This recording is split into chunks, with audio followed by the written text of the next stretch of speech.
চলে যায় দেখবো তারে, মন চলে যায় অদূর দূরে। যাও পাখি বলো তারে, সে যেন ভোলে না মনে।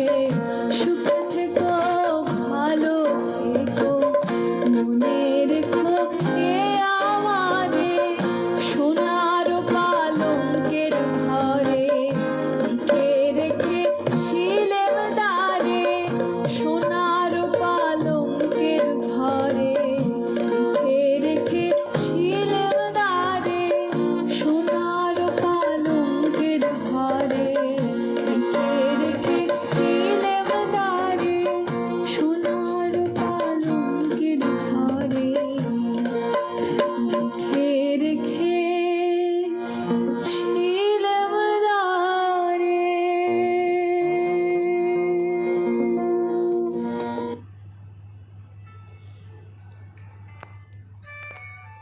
শুভ সন্ধ্যা বন্ধুরা। আজ পত্রালীর আসরের 14তম পর্ব নিয়ে আমি চঞ্চল। চিঠি পাঠে আমার সাথে রয়েছেন পার্থ এবং বিদিশা। সূচনার সঙ্গীতটি গেয়েছেন প্রত্যুষা মণ্ডল, যন্ত্রানুষঙ্গে মধুসূদন মণ্ডল কাটোয়া থেকে। আজ অনেক বন্ধু যুক্ত হয়েছেন আমাদের সঙ্গে। আমাদের সাথে আছেন, হ্যাঁ আবারও জানিয়ে রাখি, কোভিডের আক্রান্ত যারা হয়েছিলেন, মোটামুটি রেডিও জংশনের সঙ্গে যুক্ত আমরা যারা সবাই সুস্থ। ঋতুপর্ণা হ্যাঁ সুস্থ হয়ে ফিরেছেন, তিনি শুনছেন আমাদের অনুষ্ঠান।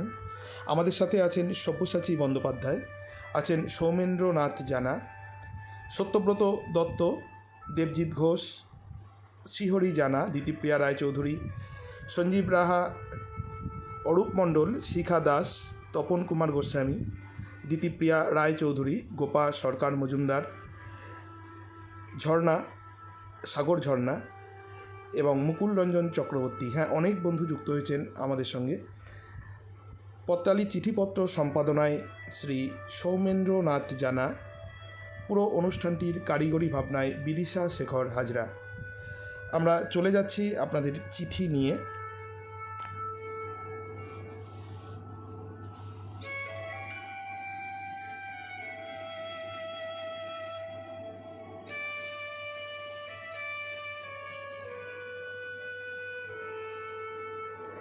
আজকের প্রথম চিঠি পাঠিয়েছেন সব্যসাচী বন্দ্যোপাধ্যায়, আলমবাজার, কলকাতা 35 থেকে। প্রিয় পত্রালী, এটিএম থেকে টাকা তোলার হলে আমার গায়ে জ্বর আসতো। কতবার সমস্যায় পড়েছি, অসহায়তার সেই ঘটনাটাই বলি। বছর 7 আগে সেবার মাসের শেষ সপ্তাহে হঠাৎ 1000 চারেক টাকার দরকার হয়। সহকর্মী সৌমিত্র আমার এটিএম ভীতি জানত। ও আশ্বাস দিল, ঠিক আছে দাদা, তোমার সঙ্গে যাব। এটিএম কার্ড সঙ্গে থাকে। মহাকরণের আশেপাশে অনেকগুলো এটিএম আছে, কিন্তু আমার যে ব্যাংকের কার্ড ওটা খানিকটা দূরে। সৌমিত্রকে কাঁচুমাচু হয়ে এটা জানালে ও বলে, ঠিক আছে দাদা, এতগুলো আছে, যে কোনো একটাই লাগবেই, আছি তো সঙ্গে। মহাকরণের 3 নম্বর গেট লাগোয়া এটিএমে যাই দুজনে। যথারীতি কার্ড ঢোকাতে গিয়ে সমস্যা। সৌমিত্রও চেষ্টা করে বিফল। কুছ পরোয়া নেই, চলো আরেকটায়। সৌমিত্রই সাহস দিল আমাকে। এবার নিজেই কার্ড ঢোকাই, পিন দিয়ে নির্দিষ্ট বোতামগুলো টিপি, কিন্তু টাকা কোথায়? কিছুক্ষণের মধ্যেই মেসেজ, অ্যাকাউন্ট থেকে 4000 টাকা কমে গিয়েছে। অসহায়তার দ্বিতীয় পর্যায় শুরু এখানেই। আমার মাথায় তখন শয়ে শয়ে ছাড় পোকা কামড়াচ্ছে, শীতেও গায়ে চিটচিটে ঘাম। আমার যে ব্যাংকে অ্যাকাউন্ট সেখানে যাই আমরা। কয়েক মিনিটে আমি যেন বৃদ্ধ হয়ে গেছি। রাস্তায় চলতে গিয়ে বার কয়েক হোঁচট খাই। সৌমিত্র আমার পাশে মধুসূদন দাদার মতন চলেছে। বাড়ি থেকে স্ত্রীর 2বার ফোন এলো। দাঁত মুখ খিচিয়ে তাকে নিরস্ত করলাম। ব্যাংকের আধিকারিক আমাকে খাতির করে বসিয়ে আশ্বস্ত করেন, কোনো ব্যাপার নয়, টাকা আবার অ্যাকাউন্টে ঢুকে যাবে 48 ঘন্টায়। অগত্যা ব্যাংক থেকে 4,000 টাকা তুলে ফিরলেও আমার মনের চিন্তা যাচ্ছে আর কই। সেদিন রাতেই চলভাসে মেসেজ, টাকা ফিরেছে অ্যাকাউন্টে। আনন্দে স্ত্রীকে দেখে গান ধরি, আমার মতন সুখী কে আছে, আয় সখী আয় আমার কাছে। বেরসিক স্ত্রী রসিকতা না বুঝে চোখ কটমটিয়ে বলে, যত সব ঢং। চিঠি পাঠিয়েছিলেন সব্যসাচী বন্দ্যোপাধ্যায়, আলমবাজার, কলকাতা 35 থেকে।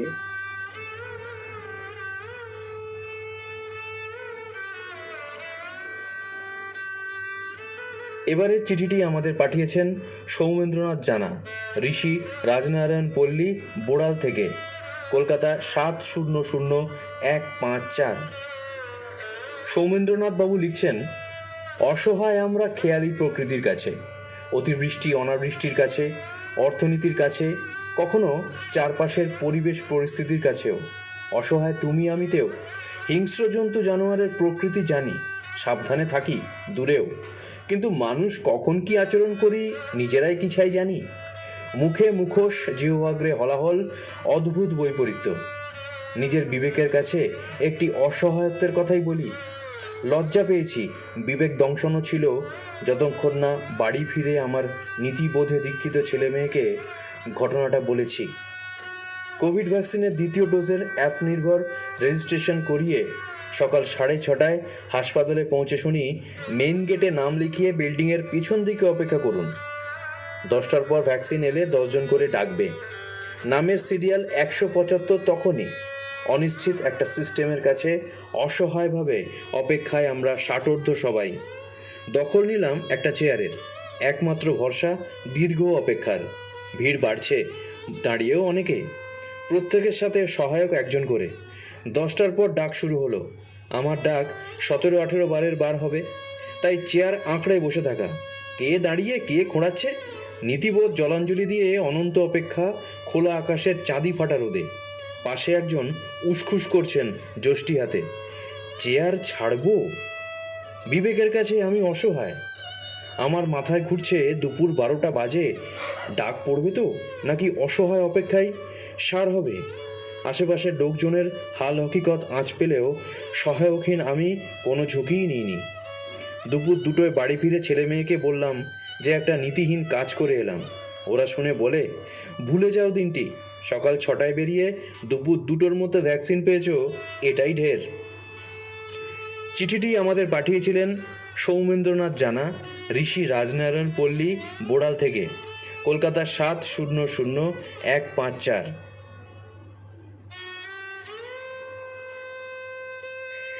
পরে চিঠি পাঠিয়েছেন লক্ষণ দাস ঠাকুরা, মাতৃস্মৃতি, সুকান্ত পল্লী, কালনা গেট, পূর্ব বর্ধমান, সূচক 713201 থেকে। প্রিয় পত্রালী, জীবন সহায় ও অসহায়ত্বের দোলায় প্রতি মুহূর্তে দোদুল্যমান। এই অতিমারির ভয়ঙ্কর দিনে প্রতিটি সেকেন্ড অনুভব করছি অসহায়ত্বের ভয়ানক যন্ত্রণা। আজকের এই অসহায়তা যেন একটা সার্বজনীন আকার ধারণ করেছে।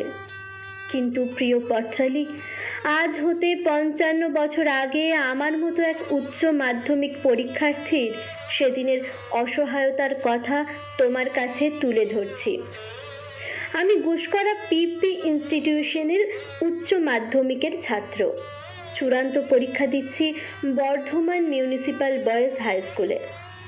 বর্ধমানের মিঠাপুকুরস্থ বাবার বন্ধু প্রাক্তন জমিদার দ্বারিকানাথ মুখোপাধ্যায়ের বাড়িতে থাকার সুযোগ হয়েছে। পরীক্ষা কেন্দ্রে নিয়ে আসা যাওয়ার জন্য দাদাই ছিল আমার একমাত্র সহায়ক। আর একটা পরীক্ষা বাকি। বাবা আমাদের দেখতে এসে গুরুদুয়ারার সামনে জিটি রোডে পথ দুর্ঘটনায় শেষ নিঃশ্বাস ত্যাগ করেন। আমার পরীক্ষা হলো বন্ধ। কোনো আত্মীয়, পরিজন, পাড়া প্রতিবেশীর যোগাযোগ নেই। বিসি হসপিটালে হাপুস নয়নে দুভাইয়ের শুধুই কান্না। তখন অসহায়ত্ব চারিদিকে ঘিরে ধরেছে। সেই অন্ধকার মুহূর্তে আর কোনো পথ দেখতে পাচ্ছি না। বাবার দেহ যখন হসপিটাল থেকে ছাড়া পেলাম তখন বিকেল, চৈত্র মাস, কাল বৈশাখীর ঝড়। আমরা অসহায়, আতান্তর দুঃখের সাগরে শুধুই হাবুডুবু খাচ্ছি। সেদিন বাবার প্রাণহীন দেহটা বাড়ি নিয়ে যেতেও পারিনি। মা, দিদি ও আত্মীয় পরিজনেরা শেষ দেখা দেখতেও পাইনি। সেদিন দ্বারিকানাথ জেঠুর সহৃদয় সহায়তায় বাঁকার তীরে নির্মল ঝিল্লিতে চোখের জলে বাবার শেষকৃত্য সমাধান করেছিলাম। পরদিন কাছা পড়া অবস্থায় মায়ের কাছে উপস্থিত হয়েছিলাম। মাও আমাদের ছেড়ে কবেই চলে গেছেন। সেদিনের অসহায়ত্ব আজও আমাকে জাপটে ধরে, চোখ ফেটে আসে জল। চিঠিটি পাঠিয়েছিলেন লক্ষণ দাস ঠাকুরা, মাতৃস্মৃতি, সুকান্ত পল্লী, কালনা গেট, পূর্ব বর্ধমান, সূচক 713201 থেকে। গোপা সরকার মজুমদার লিখেছেন, এলাম রান্নাঘর থেকে হাত মুছতে মুছতে। বাহ, করোনা যোদ্ধা আজ রান্নাঘর থেকে হাত মুছতে মুছতে আমাদের অনুষ্ঠান শুনছেন, ভালো লাগছে। সাগর ঝর্ণা লিখেছেন, শুভ সন্ধ্যা, সকলের মঙ্গল কামনায় আমি। ঋতুপর্ণা চৌধুরী গোস্বামী লিখছেন, সুন্দর গান শুনলাম। মুকুল রঞ্জন চক্রবর্তী লিখছেন, আমি এসেছি জংশন হে। ভানুমতি মোদক যুক্ত হয়েছেন আমাদের সঙ্গে। কৃষ্ণা চন্দ্র জানিয়েছেন, আমিও এলাম, সঙ্গে দিলীপ চন্দ্র। সবাইকে শুভ সন্ধ্যা জানিয়েছেন স্বপন কুমার দাস। সব্যসাচী বাবুর চিঠি বেশ ভালো লাগলো, ধন্যবাদ। চিঠিটি সুন্দরভাবে পঠিত হলো, লিখেছেন অরূপ মণ্ডল। কৃষ্ণচন্দ্র লিখেছেন, খুব সুন্দর চিঠি, পাঠও খুব সুন্দর।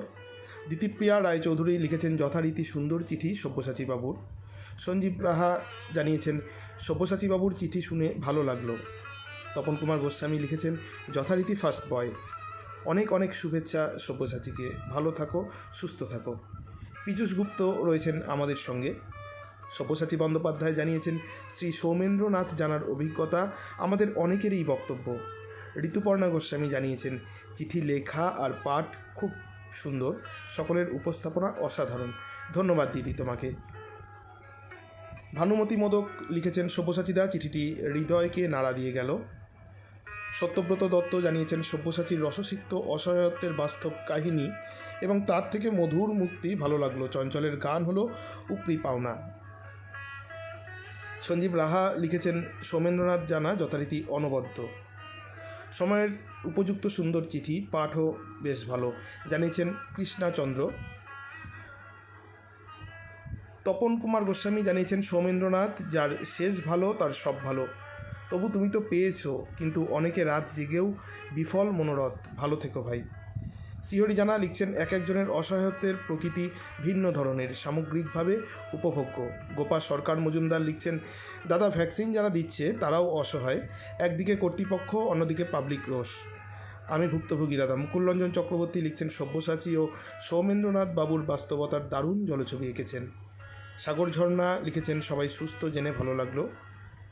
কবিতা রায় দাশগুপ্ত জানিয়েছেন, শুভ সন্ধ্যা, আজ প্রথম পত্রালিতে যুক্ত হতে পেরে ভীষণ ভালো লাগছে, প্রত্যেক চিঠি খুব ভালো লাগছে। আপনাকে স্বাগত রেডিও জংশনে। আমাদের পরিবারে চিঠি লিখবেন আপনি। লক্ষণ দাস ঠাকুরার চিঠি মন ভারী করে দিল, জানিয়েছেন তপন কুমার গোস্বামী। সত্যব্রত দত্ত জানিয়েছেন, সৌমেন্দ্রনাথ জানা বাবুর অসহায়ত্বের অভিজ্ঞতা করোনা ভ্যাকসিন প্রার্থীদের অনেকেই, দুঃখের কিছু নেই। সুরশ্রী দত্ত যুক্ত হয়েছেন আমাদের সঙ্গে। সব্যসাচী বন্দ্যোপাধ্যায় লিখছেন, ধন্যবাদ মাস্টারমশাই অরূপ মণ্ডলকে। পূর্ণিমা সিংহ দিদি, আজকে অনেক দিন পর দিদিকে পেয়েছি, লিখেছেন, চলে এলাম পত্রালির আসরে। ভানুমতি মোদক জানিয়েছেন, লক্ষণ দাস ঠাকুরার চিঠি ভালো লাগলো। সঞ্জীব রাহা লিখছেন, তিনতলার চিলেকোঠায় চুপি চুপি এসে কানে হেডফোন গুঁজে শুনছি। কাকু, কেন চুপি চুপি কেন শুনতে হচ্ছে, এটাও বলবেন। অরূপ মণ্ডল লিখেছেন, লক্ষণবাবুর চিঠি অনবদ্য। সুরেশ্রী দত্ত বলছেন, শোনা একদম যাচ্ছে না, কেন এরকম হচ্ছে আমি জানি না, বোধহয় সবাই শুনতে পারছেন, কারণ রিপ্লাইগুলো দেখে তাই মনে হচ্ছে। আচ্ছা, আমরা চলে আসছি পরবর্তী চিঠি নিয়ে, সবাই সঙ্গে থাকুন। আজ শনিবারের সন্ধে অনেক বন্ধু আমাদের সঙ্গে।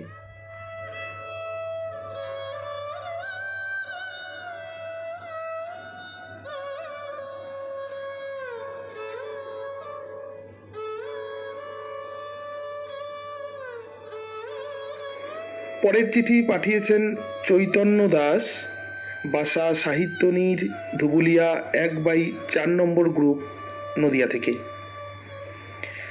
প্রিয় পত্রবন্ধু পত্রালী, ধরো আমি আর ইহজগতে নেই। যখন ছিলাম খুব পড়তাম, আবার আসিব ফিরে ধানসিঁড়িটির তীরে এই বাংলায়। কিন্তু না, আর ফিরব না। তুমি তো জানো বন্ধু, আমি করোনায় মরিনি, মরেছি শ্বাসকষ্টে। আমার স্ত্রী অসুস্থ, একমাত্র ছেলে পাশের বাড়ির অঙ্কু কাকুদের ডেকে ডেকে গলা চিরেও তাদের সাহায্য পায়নি। হাউমাউ কাঁদতে কাঁদতে পথ চলতি লোককে বলেছে আমার বাবা মারা গেছে, একটু হেল্প করো না। কেউ কর্ণপাত করেনি। অসহায়ত্বের সেই দিনে আমার ছেলে আমাকে বেঞ্চিতে বেঁধে মাথায় করে শ্মশানের পথে। চলতি পথে পুলিশের গাড়ি। ছেলে আমার করোনামৃত লাশ ওপেন শ্মশানে নিচ্ছে, এই অপরাধে গ্রেপ্তার হয়। আর পুলিশে আমার লাশ নদীর ঘাটে ফেলে যায়। রাত বাড়তেই শেয়ালে আমার লাশ টেনে হিঁচড়ে মাথার ঘিলু বের করে নেয়। তারপর ভোরের আলো ফুটতেই রাস্তার বেনামি কুকুরের দল আমার যা দশা করলো সেটা দেখে শঙ্খ চিল বা নীল শালিক হয়ে এই বাংলায় জন্মগ্রহণ করার ইচ্ছা থাকে বন্ধু। আর এদিকে আমার অসুস্থ স্ত্রী ঘরে একা, চোখের জলে পথ চেয়ে আছে। ছেলে তার বাবাকে দাহ করে কখন বাড়ি ফিরবে। 3 দিন পর ছেলে যখন বাড়ি ফিরল, খোলা দরজা দিয়ে ঘরে ঢুকেই দেখে তার প্রিয় মা উপুড় হয়ে মেঝেতে পড়ে আছে। চোখে মুখে পিঁপড়ের শাড়ি আর ইঁদুর ছুঁচোতে কানের লতি কামড়ে ছিঁড়ে নিয়ে গেছে। চরম অসহায়ত্বের আরেকটা দিনের সাক্ষী থেকে আমার আত্মা স্বর্গে না গিয়ে অসহায় ছেলের ছায়াসঙ্গী হয়ে অসহায়ত্বের জাবর কেটে চলেছে। লিখেছিলেন চৈতন্য দাস, সাহিত্যনীর, ধুবুলিয়া 1/4 নম্বর গ্রুপ, নদিয়া থেকে।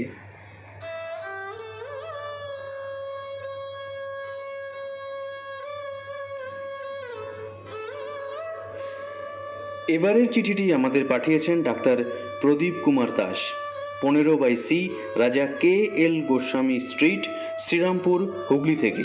পিনকোড 712201। প্রদীপবাবু লিখছেন, প্রিয় পত্রালী, দিনটা 2003 সালের 5ই জানুয়ারি। দুপুরে একটা মারুতি ওমনি গাড়ি ভাড়া করে আমরা কয়জনে গেছিলাম হুগলি জেলার বড়াই পহলামপুর গ্রামে জলদূষণ বিষয়ক আলোচনা সভায় অংশ নিতে। আলোচনা পর্ব শেষ গড়ায় সন্ধে অবধি, শীতলতম রাত্রি। গাড়িটা ছাড়ে 7টার মধ্যে। হঠাৎ করে দুর্গাপুর এক্সপ্রেস রোডে চড়াইয়ের রাস্তা ধরে ওঠার আগে একটা ঝাঁকুনি, দেখি গাড়িটা পেছনের দিকে গড়াচ্ছে। বোঝার আগেই দেখি গাড়িটা ডিগবাজি খেয়ে ছপাত করে পড়ল। জানলা দরজা টাইট করে লাগানো ছিল। গাড়ির ভেতরে সহকর্মীরা বাঁচাও বাঁচাও বলে চেঁচাচ্ছে। জানলা বন্ধ থাকায় আওয়াজটা শুনবে কে? খুবই অসহায় বোধ করছিলাম। সম্বিত ফিরল পায়ের তলায় জলের ছোঁয়া পেয়ে। বুঝলাম গাড়িটা পুকুরে উল্টে পড়েছে। ডিগবাজি খাওয়ায় গাড়ির দরজার হাতল ঠিক ঠাহর করতে পারছিলাম না। গাড়িটা প্রায় কোমর অবধি জলে ডুবেছে। ঠান্ডা মাথায় জলের মধ্যে হাতড়ে গাড়ির কাঁচের জানলাটা খুললাম। দেহটা ওর মধ্যে দিয়ে গলিয়ে বাইরে এসে পড়লাম পুকুরের জলে। সঙ্গে সঙ্গে গাড়ির দরজা খুলে অন্যান্য সহকর্মীদের বার করলাম। জলে ভিজে সবাই ঠকঠক করে কাঁপছে। ইতিমধ্যে গ্রামের লোকজন খবর পেয়েছে। তারা কম্বল, গরম জামা কাপড়, চাদর নিয়ে এসেছে। এসব চাপিয়ে কিছুটা ধাতস্থ হলো। ফিরে এলাম শ্রীরামপুরে রাত্রি 9টার সময়। বাড়ির কাছে লোকে লোকারণ্য। খারাপ কিছু ঘটে গেছে ভেবে সবাই উৎকণ্ঠিত। অসহায়ত্বের সেই দিনটির কথা স্মরণ করে জীবন মৃত্যুর পারাপারে দাঁড়িয়ে আজও মনে পড়ে কবিতার কয়েকটি লাইন। আওতার ঘাস নই আমরা, মরুভূমির ক্যাকটাস, কবরের শীতলতায় খুঁজি জীবনের আশ্বাস। চিঠিটি আমাদের পাঠিয়েছিলেন ডাক্তার প্রদীপ কুমার দাস, 15/C রাজা KL গোস্বামী স্ট্রিট, শ্রীরামপুর, হুগলি থেকে। পিনকোড 712201। পরের চিঠি পাঠিয়েছেন চঞ্চল চৌধুরী, বাড়ির নাম নন্দনকানন, গ্রাম বানুহাট, ডাকঘর কাটোয়া, জেলা পূর্ব বর্ধমান, সূচক 713130 থেকে। সুজন পচরালি, কেই বা হৃদয় খুঁড়ে বেদনা জাগাতে ভালোবাসে, কিন্তু তুমি যে আস্তিনে গোটানো কোলাজের ধূসর জলছবি দেখতে চেয়েছ, আজ তোমায় বলবো প্রাণহীন সেদিনের ইতিকথা। বছর চারেক আগে এক জ্যৈষ্ঠ রাতের অমানিসা আমার 8 কুঠুরি কারাগারে এক কংক্রিটের প্রাচীর তুলে দিয়েছিল আজীবনের জন্য। সেদিন প্রবহমান জীবনের আধো ঘুম ভাঙিয়ে সে চলে গিয়েছিল শেষ রাতের বিমানে। না, ফেরাতে পারিনি, তাই তো আজও অসহায়ত্বের বীজ বুকে বপন করে ধমনীতে কাছিমের শীতল রক্তের বন্যা বইয়ে অভিসম্পাত করি নিজেকে। সেদিন আমি ছিলাম চৌকাঠে দাঁড়িয়ে তার ফেরার অপেক্ষায়, তার ফুলঝুরি আঁকা ফ্রকের অপেক্ষায়, তার বিনুনিতে লাল ফিতের প্রজাপতির অপেক্ষায়, তার ছুটে আসার রুনু রুনু রুনু রুনু নুপুর ধ্বনির অপেক্ষায়। না, ফেরেনি তবু সে। তার ফেরার আশায় বাতিহীন চিনে লণ্ঠন হাতে নিয়ে ঘুরেছি এ ঘর থেকে সে ঘর, এই টেবিল থেকে সে টেবিল। একটু দেখতে পাবার আশায় কখনো হয়েছি দুধওয়ালা, কখনো বা কাগজওয়ালা, তবু দেখা পাইনি। কালের স্রোতে সে গেল আরো দূরে, বহু দূরে। আমিও পেয়ে গেলাম আমার নরকের ঠিকানা। বন্ধু পত্রালি, ওই একটি রাতের কেড়ে নেওয়া সুখ, স্বাচ্ছন্দ্য, ঐশ্বর্য সমস্ত কিছুর বদলে পড়ে থাকলো শুধুই বুক ফাটা আর্তনাদ। সেদিনের হারিয়ে ফেলা রাজকন্যা যে আমার আত্মজা, আমার 7 রাজার ধন। স্বার্থপর আমি, তাই তো এখনো বাঁচতে চাই একা একলা মন নিয়ে। এখন গ্রীষ্মের আকাশে জল ভরা মেঘকে আবছা চোখের নোনা জলে ভাসিয়ে চেয়ে থাকি স্মৃতির পানে। পিতার সকরুণ অশ্রু ফোটার নীরব সাক্ষী থাকে ধরিত্রী। পাঠিয়েছিলেন চঞ্চল চৌধুরী, বাড়ির নাম নন্দনকানন, গ্রাম বানুহাট, ডাকঘর কাটোয়া, জেলা পূর্ব বর্ধমান, সূচক 713130 থেকে।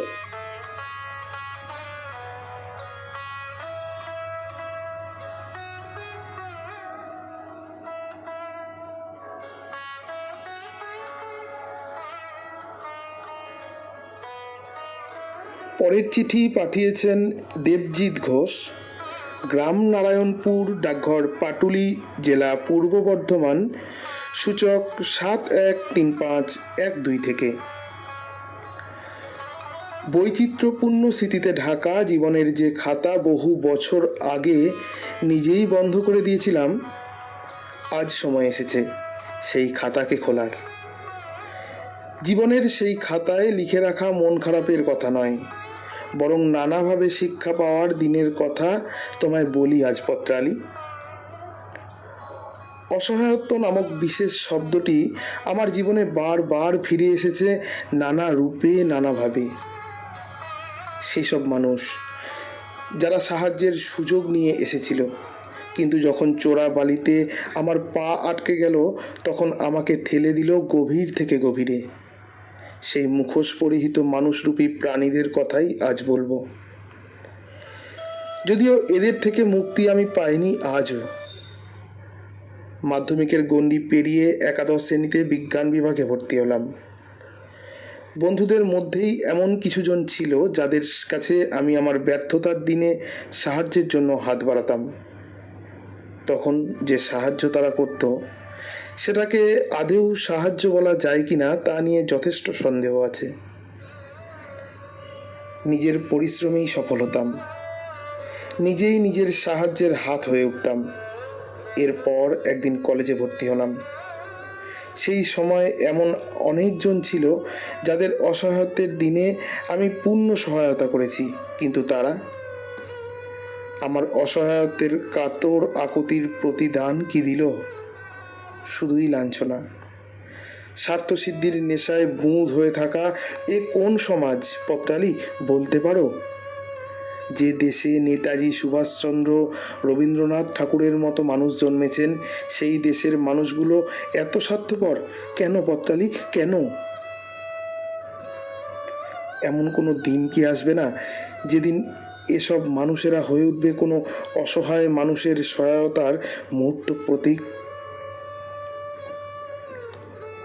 খুব সুন্দর বার্তা দিয়ে চিঠি শেষ করেছেন দেবজিৎ ঘোষ, গ্রাম নারায়ণপুর, ডাকঘর পাটুলি, জেলা পূর্ব বর্ধমান, সূচক 713512 থেকে।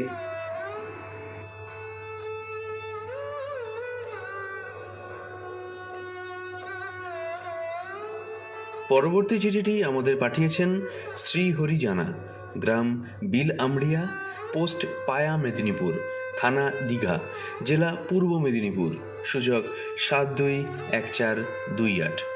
শ্রীহরিবাবু লিখছেন, হৃদয় খোঁড়ার কারিগর পত্রালি, এ পক্ষের বিষয়ে কিছু লিখব না ভেবেছিলাম, কারণ চরম অসহায়তার মুহূর্তে কাউকে কাছে পাইনি একথা বললে সত্যের অপলাপ হবে। শৈশব থেকে প্রৌঢ়ত্বের দোরগোড়া পর্যন্ত সমস্ত প্রতিকূল পরিস্থিতিতে আমার স্নেহময়ী মাকে পেয়েছি। মাতৃবিয়োগের পর আমার সহধর্মিনীও সাধ্যমতো পাশে থাকবার চেষ্টা করে আসছেন। আর একাকিত্ব, সে তো এক মানসিক হতাশাজাত ব্যাধি, তাকে আমি পাত্তা দিই না। জীবনে একবার, হ্যাঁ ওই একবারই জীবন মরণ সংকটে মাকে কাছে পাইনি। সেই গল্পটাই বলি। সমুদ্রের খুব কাছেই বাড়ি আমার, তবু নৌকা বিহারের স্বপ্নটা প্রায় অধরাই ছিল। ওড়িশার ভদ্রক জেলার বিদেইপুরে আমাদের কিছু জমি জমা ও ঘরবাড়ি ছিল। কাকারা সেখানে থাকতেন, আমরা যেতাম কালে ভদ্রে। ওখানে নগদ রোজগারের আশায় কয়েকজন যুবক নৌকা করে অপেক্ষাকৃত গভীর সমুদ্রে মাছ ধরতে যেত। ওদের মধ্যে একজন ছিল বাচ্চু, সে আমার বন্ধু। ওকে বলে কয়ে ওদের সহযাত্রী হলাম, কিন্তু মাঝি অনন্তদার ঘোরতর আপত্তি আমাকে সঙ্গে নিতে। অবশেষে নৌকা বিহারে আমি। প্রথম দিন নির্বিঘ্নেই কাটল। আশানুরূপ মাছ না পাওয়ায় ওরা আরও একদিন সমুদ্রেই থাকতে মনস্থ করল। আর দ্বিতীয় দিনের বিকেলেই এলো বিপত্তি। উত্তর পশ্চিম আকাশে দেখা দিল কালো মেঘ, সঙ্গে ঝোড়ো হাওয়া। সমুদ্র হয়ে উঠল উত্তাল। আমাদের নৌকোটিকে নিয়ে বরুণ দেবতা লোফালোফি শুরু করে দিলেন। অনন্তদা প্রাণপণ চেষ্টা করছে নৌকোটিকে সোজা রাখতে, কিন্তু পারছে কই। একটু দূরে চোখের সামনে একটা নৌকোকে তলিয়ে যেতে দেখলাম। সবাই মুষড়ে পড়েছে, কেবল অনন্তদাই সাহস জুগিয়ে যাচ্ছে, কিন্তু তারও অভিব্যক্তি হতাশাব্যঞ্জক। মাঝরাতে ঝড় থামল। আমরা দুমুঠো করে শুকনো মুড়ি চিবিয়ে শুকনো মুখে বসে রইলাম পরের দিন সকালের জন্য। ভোরের আলো ফুটতেই ওরা হাতে তুলে নিল দাঁড়। সারা দিনের অক্লান্ত চেষ্টার পর সন্ধ্যায় নৌকো এসে ভিড়ল আমাদের পরিচিত ঘাটে। চিঠিটি আমাদের পাঠিয়েছিলেন শ্রীহরি জানা, গ্রাম বিলামড়িয়া, পোস্ট পায়া মেদিনীপুর, থানা দীঘা, জেলা পূর্ব মেদিনীপুর, সূচক 721428।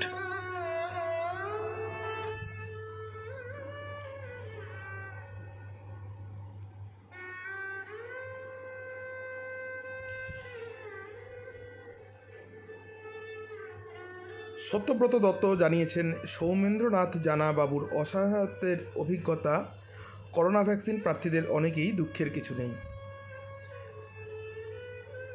সঞ্জীব রাহা রয়েছেন আমাদের সঙ্গে। উনি জানিয়েছেন, শান্তশিষ্ট নাতিবাবুকে পাশ কাটিয়ে রেডিও জংশনের সঙ্গে পত্রমিতালি পাতাতেই এই ব্যবস্থা। নাতির অত্যাচারে উনি চিলেকোঠায় আশ্রয় নিয়েছেন। আচ্ছা, আমাদের সঙ্গে রয়েছেন টুনটুনি পাখি আসিয়াদি, ভানুমতি মোদক জানিয়েছেন সৌমেন্দ্রনাথ দার চিঠি দারুণ ভালো লাগলো। মুকুলরঞ্জন চক্রবর্তী লিখেছেন চৈতন্য দাস অনবদ্য ক্ষমতাশালী হাত। টুনটুনি পাখি জানিয়েছেন শুনছি, খুব ভালো লাগছে সব চিঠি। স্বপন ব্যানার্জি বসাক লিখেছেন বাহ, ডাক্তারবাবুর অভিজ্ঞতার গল্পটি ভালো লাগলো। বিপুল দত্ত রয়েছেন আমাদের সঙ্গে। তপন কুমার গোস্বামী জানিয়েছেন চৈতন্য দাস জীবনের এক ভয়ঙ্কর রূপ পরিবেশন করলেন। কামনা করি কারুর জীবনে যেন আর এই রকম অভিজ্ঞতা না হয়। সঞ্জীব রাহা জানিয়েছেন চৈতন্যবাবুর চিঠি শুনতে শুনতে কোথায় যেন চলে গেছিলাম। ডাক্তার প্রদীপ কুমার দাসকে অনেক অনেক শুভেচ্ছা আর অভিনন্দন জানাই। সব্যসাচী বন্দ্যোপাধ্যায় লিখেছেন চঞ্চল আরে বাহ। অরূপ মণ্ডল জানিয়েছেন চঞ্চলবাবুর পত্ররাজি মনোমুগ্ধকর। সঞ্জীব রাহা কাকু জানিয়েছেন এজন্যই ও অনবদ্য চঞ্চল। মুকুলরঞ্জন চক্রবর্তী জানিয়েছেন চঞ্চল রচনাশৈলীতে আজও অচঞ্চল। ভানুমতি মোদক জানিয়েছেন প্রদীপদার চিঠির পাঠ করা হয় অনবদ্য। গোপা সরকার মজুমদার লিখেছেন চঞ্চল ভাইয়ের ভাষার চাষ আছে, যেন চারা ভাষা বড় হচ্ছে, আবার নতুন ভাষা জন্ম নিচ্ছে, অপূর্ব। অনেক ধন্যবাদ সবাইকে যারা আমার লেখা যাদের ভালো লেগেছে। সত্যি সেই অসহায় জীবনের কথা আজও মনে করলে যেন বিবশ করে দেয় আমাকে। আপনাদেরও তো এত সব ব্যক্তিগত অসহায়ত্বের মাঝে বলতে ইচ্ছে করছে আজ এই মুহূর্তে, বন্ধুরা, সারা পৃথিবী বুঝি বড্ড অসহায়। করোনা মোকাবিলায় গৃহবন্দী হয়েছি আমরা, কিন্তু গৃহবন্দী হতে গিয়ে কত দিন আনা দিন খাওয়া মানুষ সম্পূর্ণ বেকার। হয়তো খাবার জুটছে না তাদের, তার উপর রাজ্যে জুড়ে অক্সিজেন সিলিন্ডারের আকাল। কোভিড চিকিৎসার খরচ শুনে মাথায় হাত আচ্ছা মানুষের। এমন অবস্থায় আমরা যারা সামান্য হলেও সচ্ছলতায় দিন কাটাচ্ছি, তারা তো ভাবতেই পারি অসহায় পৃথিবীর কথা। কিঞ্চিত হলেও মানুষের পাশে দাঁড়াতেই তো পারি। বন্ধুরা, একটু মানবিক কি আমরা হতে পারি না? মানুষ তো মানুষের জন্যেই। টিম রেডিও জংশন ভেবেছে সে কথা। হ্যাঁ, আমাদের অভিভাবক যারা আছেন তারা অনুপ্রেরণা ও ভরসা বাণীতে ভরিয়ে দিয়েছেন আমাদের নতুন কর্মসূচি। কর্মহীন মানুষ বা কোভিডের কবলে পড়া অসমর্থ মানুষের জন্য আর্থিকভাবে পাশে দাঁড়াবে টিম রেডিও জংশন। এবং আপনারা যারা রেডিও জংশনকে এত ভালোবাসেন, তারাও খুব তাড়াতাড়ি আমরা আমাদের নতুন উদ্যোগের কথা আপনাদের জানাবো। ফেসবুক গ্রুপ এবং হোয়াটসঅ্যাপ গ্রুপে আপনারা জানতে পারবেন। এবং করজোড়ে জানাই বন্ধুরা, যার যেরকম সামর্থ্য অসহায় মানুষের জন্য যদি একটু পাশে থাকার চেষ্টা করেন রেডিও জংশনের মাধ্যমে। কৃষ্ণাচন্দ্র জানিয়েছেন চঞ্চলের চিঠি বেশ ভালো, পাঠও সুন্দর। টুনটুনি পাখি লিখেছেন চঞ্চল ভাইয়ের চিঠি অপূর্ব। দ্বিতীপ্রিয়া রায়চৌধুরী লিখেছেন চঞ্চলবাবুর চিঠি পাঠ আর চিঠি লেখা দু ক্ষেত্রেই অনবদ্য। তপন কুমার গোস্বামী লিখেছেন চঞ্চলের চিঠি একেবারে অন্যরকম, যেন এক কবিতা। ভালো থেকো চঞ্চল। সব্যসাচী বন্দ্যোপাধ্যায় জানিয়েছেন দেবজিতের চিঠি শুনে একটা কথাই বলবো, আহা। সত্যব্রত দত্ত লিখেছেন চঞ্চলের রচনাশৈলী অন্যরকম, পাঠও খুব সুন্দর। ভানুমতি মোদক জানিয়েছেন চঞ্চল ভাইয়ের চিঠি অসাধারণ লাগলো। দেবজিৎ ঘোষ লিখেছেন চঞ্চলদার চিঠি নিয়ে আলাদা করে কিছু বলার নেই। আজ তো আমার উপরি পাওনা হলো, দুই ভাইয়ের চিঠি পরপর পাঠ হলো। হ্যাঁ, দেবজিৎ ঘোষ ভাই জানিয়েছেন। সব্যসাচী বন্দ্যোপাধ্যায় লিখেছেন শ্রদ্ধেয় শ্রীহরি জানা ছবি লিখলেন।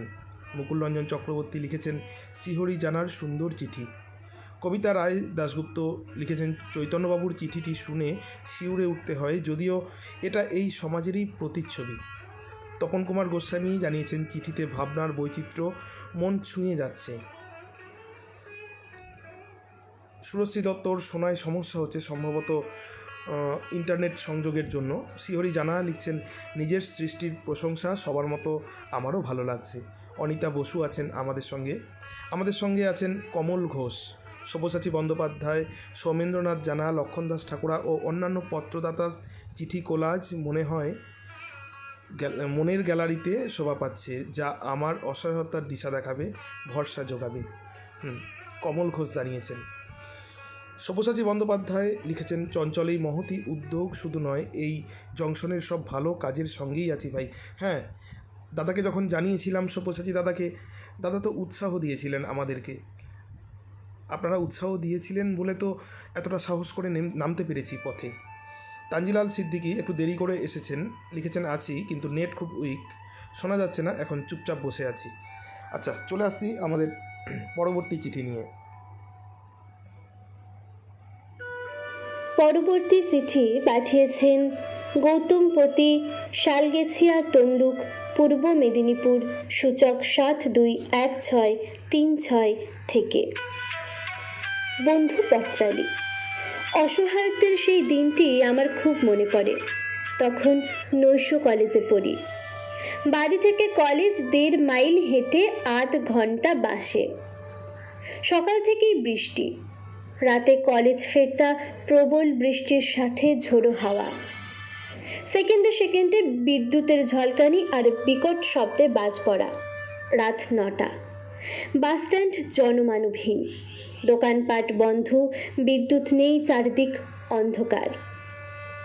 বড্ড একা ও অসহায় লাগছিল, ভয় হচ্ছিল। জামা কাপড় ব্যাগে পুরে, হাফ প্যান্ট পরে টর্চ জ্বালিয়ে রওনা হলাম বাড়ির পথে। দুর্যোগের আবহ প্রতিদিনের যাত্রাপথকে অচেনা ভয়াবহ করে তুলেছিল। মনে ইষ্টনাম, তবুও পা পিছলে আলুর দম। ব্যাগ, টর্চ ছিটকে গেল, ওঠার ক্ষমতা নেই। কতক্ষণ এভাবে জানি না। হঠাৎ কে যেন আমার নাম ধরে ডাকছে, হাত ধরে তুলছে। ওর সাহায্যে উঠে দাঁড়ালাম। লম্বা চওড়া বলবান, হাতে লাঠি।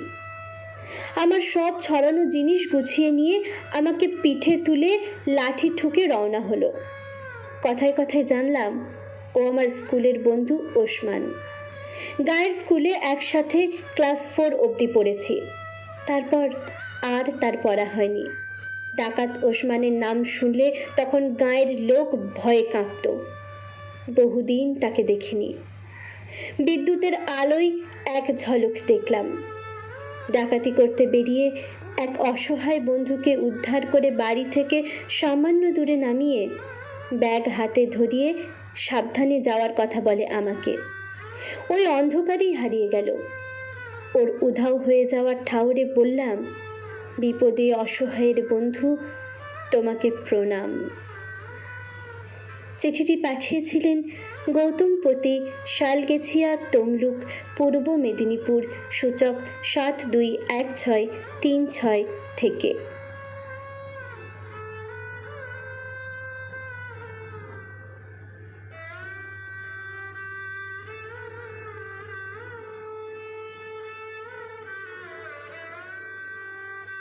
পরের চিঠি পাঠিয়েছেন আশিস চক্রবর্তী, শ্রীকৃষ্ণপুর, ছোট শ্রীকৃষ্ণপুর, দাঁতন, পশ্চিম মেদিনীপুর থেকে। সংবেদী পত্রালি, কেউ দিনলিপি লিখতে ভালোবাসেন, কেউ বা আত্মজীবনী লেখেন, কেউ কিছু লেখেন না, কিন্তু প্রত্যেকের জীবন যেন মনে হয় একটি বাস্তব উপন্যাস। জীবনের পাতায় পাতায় থাকে সুখ, দুঃখ, ব্যথা, বেদনা আর অসহায়ত্ব।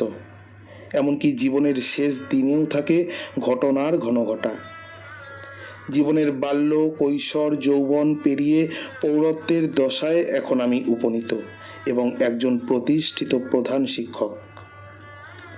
সংগ্রাম করে জীবন শুরু করেছিলাম, এখনও করছি, করতে হবেও।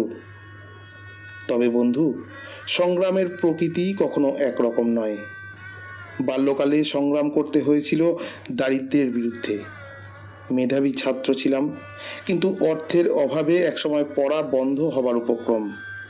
বলতে কোনো সংকোচ নেই, বাবা থালা বাটি বন্ধক রেখে টাকা সংগ্রহ করে কলেজের ফর্ম ফিল আপের টাকা আমায় পাঠিয়েছিলেন। টিউশন নেওয়া দূরের কথা, টিউশনি করে পড়াশোনার খরচ সামলাতে হয়েছিল। গর্বিত হই, প্রতিটি পরীক্ষায় সাফল্য পেয়েছিলাম। এত দারিদ্র্যের মধ্যেও একটা বছর নষ্ট হয়নি। যখন আমি 22 বছরের যুবক, তখন থেকেই স্কুলে শিক্ষকতা, আজ প্রধান শিক্ষক। শিক্ষকতার জীবন 33 বছর অতিক্রান্ত, সাহায্য কোনো দিন পাইনি। মনে পড়ে আমাদের গ্রামে এক প্রভাবশালী ধনী ব্যক্তি আমাকে 10 টাকা সাহায্য করেছিলেন, এখনও জনসমক্ষে বলে লজ্জা দেন।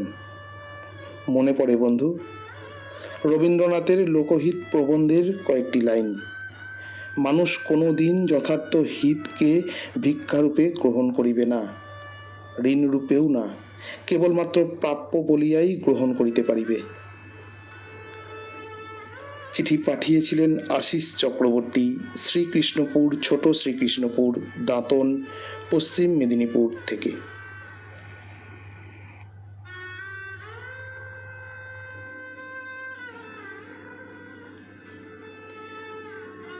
পরবর্তী চিঠিটি আমাদের পাঠিয়েছেন Dhrubajyoti Bagchi, Barasat housing estate, phase 2, B 6/16, Noapara থেকে, কলকাতা 700125। ধ্রুবজ্যোতিবাবু লিখছেন, 2020-এর মার্চ পেরোতেই আমরা প্রত্যেকেই তাসের দেশের সেই তাসবংশীয় চিড়েতন হরতন ইস্কাবন্দের মতো চলো নিয়ম মতো, দূরে তাকিও নাকো, ঘাড় বাঁকিও নাকো, চলো সমান পথে নির্দেশিকাকে মান্যতা দিতে বাধ্য হচ্ছিলাম। আমাদের সাদামাটা যাপিত জীবনকে পর্যুদস্ত করে হাজির হলো করোনা নামে অতিমারি। মুখোশ, সামাজিক দূরত্ব এবং বারংবার হস্তপদাদি প্রক্ষালনেও লাগাম ছাড়া মৃত্যু মিছিলকে রোখা যাচ্ছিল না। অতঃপর সে একটু থিতু হলো। লকডাউনের ধামাকায় ইতি টানল সরকার। পুজোও হলো নিয়ম মাফিক, কিন্তু কোন অভিসম্পাতে আমি তখন দিশেহারা গৃহবন্দী এক প্রাণ, স্বাদ গন্ধ অনুভূতিহীন, জ্বরাক্রান্ত, অসহ্য ব্যথায় কাতর এক করোনা রোগী। কিভাবে আক্রান্ত হলাম? হয়তো বাজার থেকে বা পরিস্থিতি একটু স্বাভাবিক হওয়ায় সংস্কৃতি বিনোদন জগতের অন্দরমহল থেকে। দিন 5 টানা জ্বর উপশম না হওয়ায় স্থানীয়ভাবে নিজেই কোভিড টেস্ট করিয়েছিলাম। রিপোর্ট পজিটিভ আসতেই নিবিড় ঘন আধারে আমার ধ্রুবতারা উধাও। সেদিন অসহায়ত্বের উপলব্ধি মজ্জায় মজ্জায় অনুভূত হয়েছিল। একলা আমির সঙ্গে তখন অবিরাম লড়াই, আত্মযন্ত্রের দুশ্চিন্তা ভরা ফোনালাপ, অসহ্য পিঠের যন্ত্রণা ও কাশির দমক, অক্সিমিটার যন্ত্রটাকে দেখে আঁতকে ওঠা, কি জানি 90-এর নিচে যদি। শারদ সন্ধ্যায় আবাসনের কমিউনিটি হলে অষ্টমী পুজোর ঢাক বাজছিল। কলিং বেল বেজে উঠতেই মাস্কাবৃত হয়ে দরজা খুলি। দেখি নির্দিষ্ট দূরত্ব বজায় রেখে আবাসনের কতিপয় নবীন যুববন্ধু ওষুধ, ফল, রাতের খাবার দরজায় রেখে, একদম অসহায় ভাববে না, আমরা আছি, ডাক্তারবাবু হোয়াটসঅ্যাপে প্রেসক্রিপশন দিয়েছেন, আমরা কাল আসবো, ফোন করলে অবশ্যই ধরবে, বলে চলে যায়। গভীর রাতে মনে হলো কে যেন শিয়রে হাত বুলিয়ে দিচ্ছেন। কে জানে না ফেরার দেশ থেকে মা এসেছিলেন কি না। চিঠিটি আমাদের পাঠিয়েছিলেন Dhrubajyoti Bagchi, Barasat housing estate, phase 2, B 6/16 থেকে, কলকাতা 700125। হ্যাঁ, আমাদের নতুন সদস্য ধ্রুবজ্যোতি বাগচিকে রেডিও জংশনে সুস্বাগতম। গোপাল সরকার মজুমদার জানিয়েছেন, খুব ভালো উদ্যোগ, মহামারী কি করবে। দেবজিৎ ঘোষ লিখছেন, সব্যসাচীদা ধন্যবাদ, তোমার চিঠি প্রতিবারের মতো আজও খুব সুন্দর। শ্রীহরি জানা লিখছেন, রেডিও জংশনের নতুন উদ্যোগ প্রশংসনীয়। দিতিপ্রিয়া রায়চৌধুরী তানজিলাল সিদ্দিকিকে বলেছিলেন কি করে তিনি লাইভটা শুনতে পারবেন। আচ্ছা, ভানুমতি বোধক রয়েছেন আমাদের সঙ্গে। দেবজিৎ ঘোষ জানিয়েছেন, প্রত্যেকটি চিঠির লেখা ও পাঠ অসাধারণ। মুকুল রঞ্জন চক্রবর্তী লিখছেন, গৌতম পতি ওসমান কথা ভরিয়ে দিল। সব্যসাচী বন্দ্যোপাধ্যায় লিখেছেন, শ্রী গৌতম পতির চিঠি শুধু চিঠি নয়, একটা আলেখ্য। তিনি আরও লিখছেন, আশিস দাস সকলে মনে রাখেন না, আপনি রেখেছেন। সঞ্জীব রাহা জানিয়েছেন, রেডিও জংশনের মানুষের জন্য নেওয়া এই উদ্যোগের সাথে ছিলাম, আছি, থাকব। তাই তো? হ্যাঁ, প্রত্যুষা শুনছে আমাদের অনুষ্ঠানের শুরুতে প্রত্যুষা গান গেয়েছেন, ও এখন শুনছে আমাদের অনুষ্ঠান। তানজিলাল সিদ্দিকী, আমার মনে হয় কাকু, লকডাউনে সবাই বেশি ঘরবন্দি, ইন্টারনেটও ব্যবহার বেড়েছে, সেই জন্য কোনো কোনো জায়গায় হয়তো ইন্টারনেটের সমস্যা হচ্ছে সংযোগে। ভানুমতি মোদক লিখেছেন, ধ্রুবজ্যোতিদার লেখা হৃদয়ে নাড়া দিয়ে গেল। সব্যসাচী বন্দ্যোপাধ্যায় জানিয়েছেন, শ্রদ্ধেয় ধ্রুবজ্যোতি বাগচির চিঠি মানেই নতুন কিছু পাওয়া, অসহায়তাকে তুলে ধরেছেন জীবন্তভাবে, আর সঙ্গে রয়েছেন সেই ক্রান্তদর্শী ঋষি কবি। শেষটা অসাধারণ। এই চিঠিতে পত্রালি সমৃদ্ধ হলো বই কি, তাই তো? আপনাদের চিঠি দিয়ে তো পত্রালির আসর সমৃদ্ধ হয়। সত্যব্রত দত্ত লিখেছেন, কবিতার মতো সুন্দর ধ্রুবজ্যোতিবাবুর চিঠি। ধ্রুবজ্যোতিবাবু প্রথম বলেই ছয় হাঁকালেন। মুকুলরঞ্জন চক্রবর্তী লিখেছেন, প্রিয় শ্রোতা বন্ধুরা, বরাবরের মতন এবারও আমরা আসছে নজরুল জয়ন্তী পালন করব। রেডিও জংশনের হৃদয়ে কবিগুরু রবীন্দ্রনাথ ও চেতনায় নজরুল। তাই আগামী 11ই জ্যৈষ্ঠ অবশ্যই চোখ রাখবেন রেডিও জংশনের দেওয়ালে। আমরা আমাদের নতুন ধরনের অনুষ্ঠান সেদিন সম্প্রচার করব। অবশ্যই আপনারা তার আগে সমস্ত কিছু জানতে পারবেন। আমরা জানিয়ে দেব আমাদের অনুষ্ঠান সূচি। বিদ্রোহী কবি কাজী নজরুল ইসলামের প্রতি আমাদের শ্রদ্ধার্ঘ্য। অবশ্যই আপনাদের সঙ্গে চাই। চলে আসছি পরের চিঠি নিয়ে।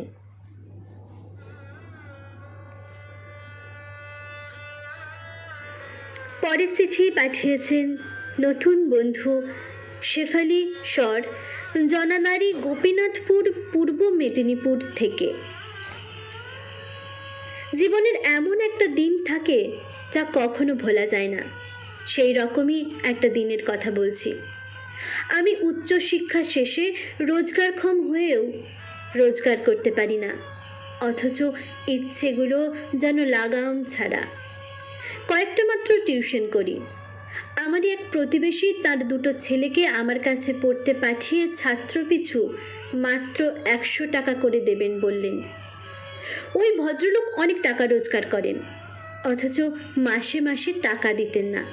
উনি একদিন বললেন, আমি আপনার ব্যাংক, যখন চাইবেন তখন পাবেন। আমিও মনে মনে ভাবলাম, উনি ভালো চাকরি করেন, একসঙ্গে অনেক টাকা হলে আমারও কোনো বড় কাজে লাগবে। আমি রাজি হলাম। যথারীতি এক সময়ে ছেলেগুলোর আমার কাছে পড়া শেষ হলো। একদিন ভদ্রলোককে হিসেব করে টাকা দিতে বললাম। ওর বাড়ির লোক বলে উনি বাড়িতে নেই, অথচ খবর নিয়ে জেনেছি উনি বাড়িতেই ছিলেন। প্রায় মাসখানেক এরকম ঘোরাঘুরির পর একদিন তার ছেলের হাতে টাকা পাঠিয়ে দেন যৎ সামান্য। ছেলেটি বলে, দিদিমণি, বাবা আর দিতে পারবেন না। শুনে আমি তো অসহায়ের মতো ফ্যাল ফ্যাল করে তাকিয়ে থাকলাম বেশ কিছুক্ষণ তার দিকে।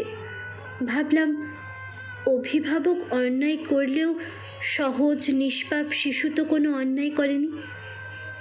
আমি তার হাত থেকে টাকাটা নিলাম, শুধুমাত্র নিজে একজন বেকার বলে। এছাড়া আমার কি করার ছিল?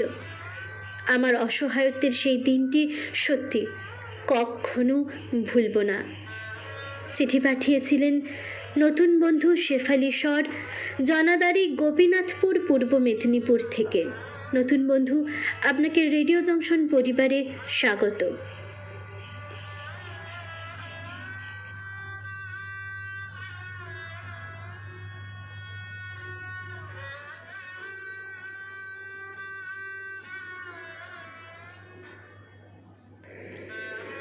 পরের চিঠি পাঠিয়েছেন গোপা সরকার, কোক ওভেন কলোনি, দুর্গাপুর 2, পশ্চিম বর্ধমান, সূচক 713202 থেকে। প্রিয় পত্রালি, অনুজীবের কাছে অসহায়ত্বের কবলে মানুষ দিন দিন প্রতিদিন। করোনার করুণ লীলায় বিশ্ব এখন স্তব্ধ, চারদিকে অসহায়ত্বের হাহাকার। করোনা নিয়ে এসেছে নতুন শব্দযুগল, কোয়ারেন্টাইন, আইসোলেশন, লকডাউন। দিনে দিনে ক্রমশ বেড়েই চলেছে মানুষে মানুষে দূরত্ব। হাসপাতালে ডিউটি রুমে বসে কথাগুলো ভেবেই চলেছে রমা। রমা কোভিড হাসপাতালে ডিউটিরতা নার্স। হঠাৎ অ্যাম্বুলেন্সের আওয়াজে রমার চিন্তায় ছেদ পড়ল। ওই আবার একজন কোভিড পেশেন্ট এলো। রমা তাড়াতাড়ি করে অক্সিজেনের নলটা নিয়ে রোগীর নাকে পড়াতে গিয়ে থমকে গেল। এ কি, দীপক? 1 মিনিটের জন্য হলেও রমার গলার কাছে কান্না জমাট হয়ে উঠল। তখনও রমার হাতটা ধরে দীপকের কি আকুতি। আমাকে বাঁচান সিস্টার, আমাকে বাঁচতে দিন সিস্টার। কি অসহায় লাগছিল তখন দীপককে। বিশেষ পোশাক পরে থাকার জন্য রমাকে চিনতেও পারেনি দীপক। সেই দোর্দণ্ড প্রতাপ দীপক আজ কত অসহায়ভাবে প্রাণ ভিক্ষা করছে একজন নার্সের কাছে। নার্সের এই কাজকে সারা জীবন ঘৃণা করত দীপক। একদিন এই নার্সের চাকরি করার জন্য তাদের ভালোবাসাকে বলি দিতে হয়েছিল। দীপক রমাকে নার্সের ছোট কাজটা ছেড়ে দিতে বলেছিল, কিন্তু রমা ওই সেবাকেই জীবনের ব্রত করে একা কাটিয়ে দিল। আজ দীপকের অসহায়ত্বের দিনটি দেখে সে কাঁদবে না হাসবে? না, রমা ভগবানের কাছে প্রার্থনা করে দীপক যেন এই অসহায়ত্বের দিনটি থেকে সত্বর বেরিয়ে আসতে পারে। জানো পদ্মালি, মানুষ অণুজীবের কাছে সব সময়ই অসহায়। লিখেছিলেন গোপা সরকার, কোক ওভেন কলোনি, দুর্গাপুর 2, পশ্চিম বর্ধমান, সূচক 713202 থেকে।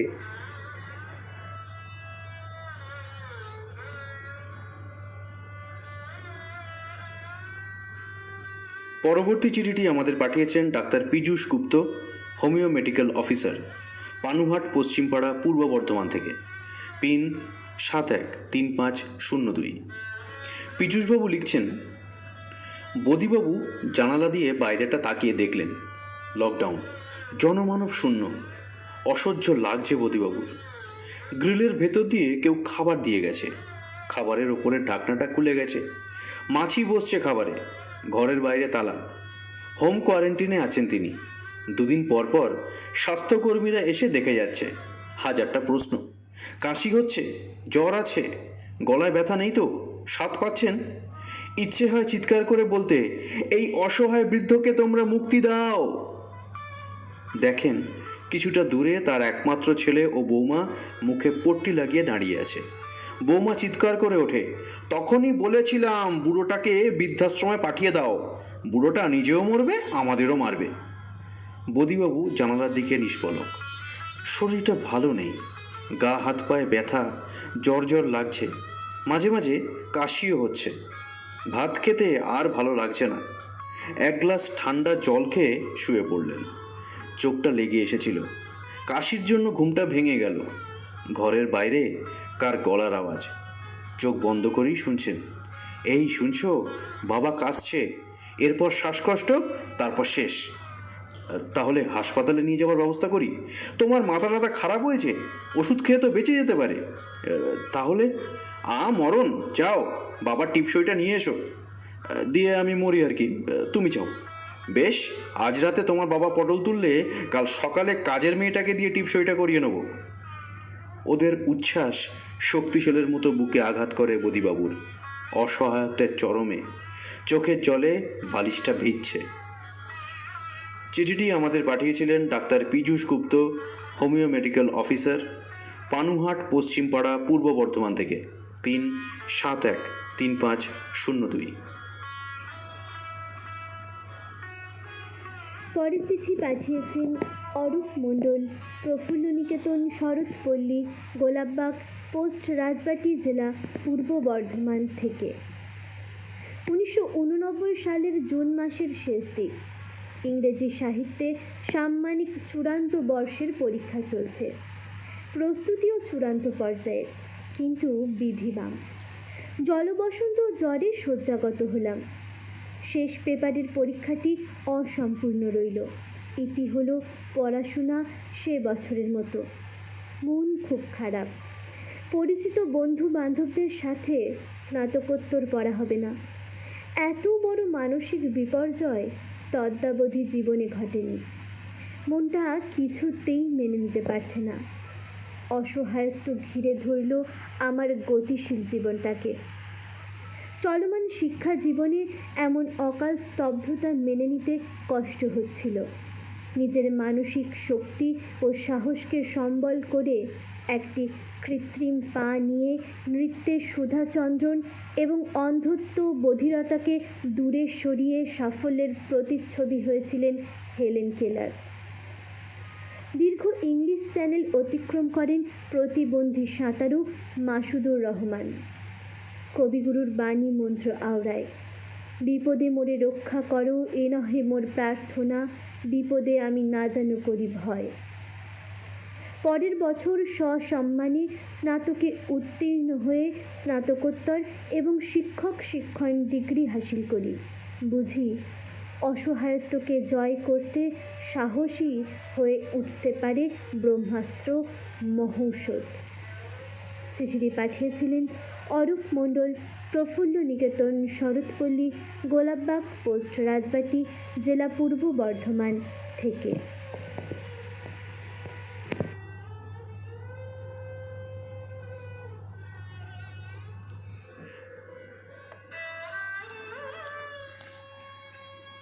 চৈতন্য দাস জানিয়েছেন, এইমাত্র যুক্ত হলাম, সঙ্গে আছি। ভানুমতি মোদক লিখেছেন শেফালি স্বরের চিঠি, ভালো লাগলো। সত্যব্রত দত্ত লিখছেন, নতুন সদস্যা শ্রীমতী শেফালি স্বর এর এই অমানবিক অভিজ্ঞতার বাস্তব কাহিনী মনকে ভারাক্রান্ত করল। এজন্যই মানুষের প্রতি মানুষের বিশ্বাস হারিয়ে যায়। ফাজল হক লিখছেন, চিঠি শুনলাম, মন উদাস হয়ে গেল। খুব ভালো হয়েছে। হ্যাঁ, সম্পাদক সৌমেন্দ্রনাথ জানা লিখছেন, অসহায়ত্ব সবার জীবনে এসেছে নানাভাবে, কাটিয়ে বা পেরিয়ে আসছি সে অবস্থা আমরা প্রত্যেকে। অদৃশ্য সহায়তা পাচ্ছি না আশপাশ থেকে এমনও নয়, চারপাশে এখন কত কত মানুষ অসহায়, খাদ্য পানীয়, শ্বাসবায়ু, চিকিৎসা ও জনস্বাস্থ্য বিষয়ক অপ্রতুল সুযোগের আবহে। ভালো লাগছে সবার চিঠি আজ। আসুন, রেডিও জংশন পরিবারও আমরা কিছু করি, যতটুকু সামর্থ্যে কুলোয়, পাশে দাঁড়াই অসহায়দের মুখের দিকে তাকিয়ে। হ্যাঁ, সাউন্ড খুব কমে গেল, হ্যাঁ বুঝতে পেরেছি, আবার সাউন্ড ঠিক হয়ে গেছে এখনই। আগামীকাল রবিবার বেলা 3টে থেকে থাকছে আমাদের ঠাকুরদার ঝুলি। আমাদের ঠাকুরদার ঝুলির এবারের গল্প ফুলপরি, গল্পকার ঝর্ণা দত্ত, গল্প পাঠে ঠাকুরদার কণ্ঠে সৌমেন্দ্রনাথ জানা। আপনারা সবাই থাকবেন আমাদের ছোটদের অনুষ্ঠান ঠাকুরদার ঝুলি অনুষ্ঠানে। ভানুমতি মদক লিখছেন, অরূপদার চিঠি অনবদ্য লাগলো। চলে আসছি পরবর্তী চিঠিতে। পরের চিঠি পাঠিয়েছেন তানজিলাল সিদ্দিকী, ভাবনা ভবন, রামপুরহাট, বীরভূম থেকে। প্রিয় রাত পাখি পত্রালি, শুভেচ্ছা নিও জীবন ঢেউয়ের। এই ঢেউয়ে গা ভাসিয়ে চলতে চলতে কখনো কখনো আপন সত্তা জেগে ওঠে। তুমি খুব ভালোই করলে এরকম বিষয় দিয়ে। আমি জীবন ঢেউয়ে গা ভাসালেও আত্মবিসর্জন দিতে নারাজ। আফটার অল আমি একজন বিজ্ঞানের ছাত্র। কিন্তু বন্ধু পত্রালি, কি বলবো আর মনের কষ্ট। এ কষ্ট তো জগদ্দল পাথর দিয়ে চাপা রেখেছিলাম, তুমি হালকা হওয়ার সুযোগ করে দিলে। আর সেজন্যই তো তোমাকে বন্ধু মানি। আর বন্ধু মানি বলেই মনের অসহায় যন্ত্রণার কথা তোমায় বলে হালকা হওয়ার চেষ্টা করছি। এই বছর 3 আগের ঘটনা। আমার মেয়ে গভীর রাতে, তখন 12টা হবে, পেটের যন্ত্রণায় চিৎকার করে উঠল। এই বুঝি প্রাণ বেরিয়ে যাবে এমন অবস্থা। হাতের কাছে যে সমস্ত ব্যথা কমানোর ওষুধ ছিল তা দিয়েও কমছে না। হঠাৎ করে আমার ছোট ছেলেটা বলল, বাবা এই দেখো সিঁদুরের কৌটো। আমার বুক তো ধড়াস করে উঠল। আমার ছোট ভাইকে ডেকে পাঠালাম। ওরা আসতেই আমি গেট খোলার জন্য নিচে এসে দেখি মেয়ের নাইটি ভাঁজ করা অবস্থায় মেঝেতে পড়ে আছে, যেটা কিনা সন্ধ্যায় মেলে দেওয়া ছিল ছাদের ঘরে। পরের দিন একই সময়ে একই অবস্থা হলে গিন্নির কথায় ওঝা গুণিন এসে হাজির হলো। তখন আমার বিজ্ঞান, গিন্নির ধর্মভীরুতা আর সমাজের বক্র দৃষ্টি আমাকে অসহায়ত্বের দোরগোড়ায় দাঁড় করিয়ে দিল।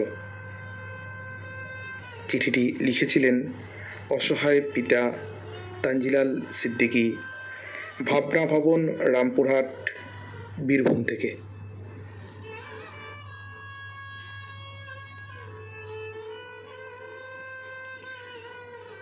এর পরের চিঠিটি আমাদের পাঠিয়েছেন অঞ্জলি সেনগুপ্ত, সূর্যমুখী ভিলা, কল্যাণী রোড, সোদপুর, উত্তর 24 পরগনা থেকে। অঞ্জলিদি লিখছেন, দিশারি পত্রালি, 72টা বসন্তের অনেক চাওয়া পাওয়ার দোল দোলানোর সাগরবেলায় কুড়িয়ে যাচ্ছি যেন অনেক মণিমুক্ত ভরা ঝিনুকের স্বপ্ন। একদিনের ঘন কুচকুচে অন্ধকারময় বৈশাখী ঝড়ের দুপুরে ভেঙে পড়ল দুটো অসহায় মানুষের জীবন। আমি তখন ক্লাস 5-এর ছাত্রী। সদ্য বিবাহিত দিদিকে শ্বশুরবাড়ি থেকে আনতে বাবা আমাকে বাড়ির পার্মানেন্ট রিক্সাওয়ালা অনিল দাসের সঙ্গে জামাইষষ্ঠী উপলক্ষে ভোরবেলায় পাঠায়। প্রায় 8 মাইল দূরে দিদির শ্বশুরবাড়ি। দুপুরে আমাকে ও দিদিকে আনার পথে ধু ধু প্রান্তরে ওই কালবৈশাখী রক্তচক্ষু ঝড়ের দাপটে রিক্সা উল্টে যাচ্ছে। দূরে রাস্তার পাশে একটা স্কুল দেখে সেখানে কোনো মতে বাঁচতে আশ্রয় নিই। হঠাৎ অনিল ওর গামছা দিয়ে আমাকে বেঁধে আমার দিদিকে অন্য ঘরে নিয়ে গিয়ে জোরপূর্বক বলাৎকার করে।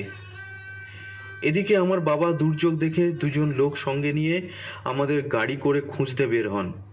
সব মিলিয়ে ওই সময়টা এক পৈশাচিক অসহায়ত্বের শিকার হয়েছিলাম।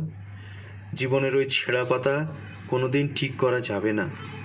এক নিদারুণ অসহায়ত্বের কাহিনী আগুনের শিখার মতো লেলিহান আজও।